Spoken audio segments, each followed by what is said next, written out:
KIMT News 3's Gwen Siewert is back from the state capitol and joins us now in our Albert Lee newsroom with more on the news session. Gwen? Thanks, Matt. It was a jam-packed day for the men and women chosen to lead the state. In this critical election year, many are hoping to prove they can get along and avoid a state government shutdown while leading for the future as well.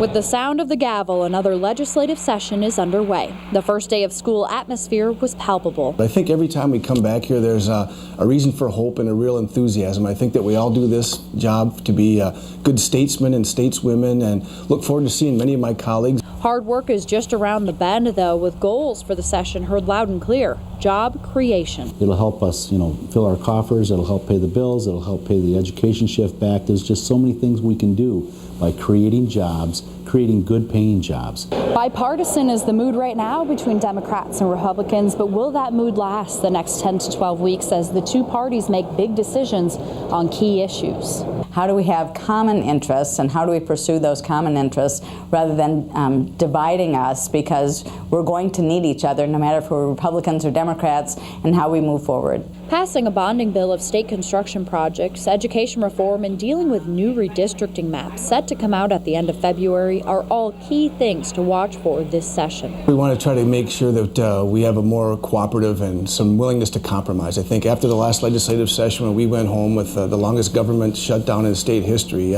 people are pretty frustrated. The first day wasn't complete without controversy. It was Rochester Republican Dave Senjum's first day leading the Senate after an affair scandal saw the majority resignation of Senator Amy Koch. And the people of the state who feel their voices aren't heard made their presence known in the Capitol Rotunda. But the new year means new opportunity. If you ever lose that excitement, then you probably shouldn't be here.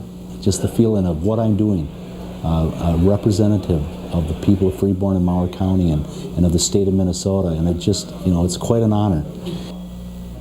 The sessions were pretty short today. After convening at noon, they were out in just a half hour to head to receptions and committee meetings, Matt.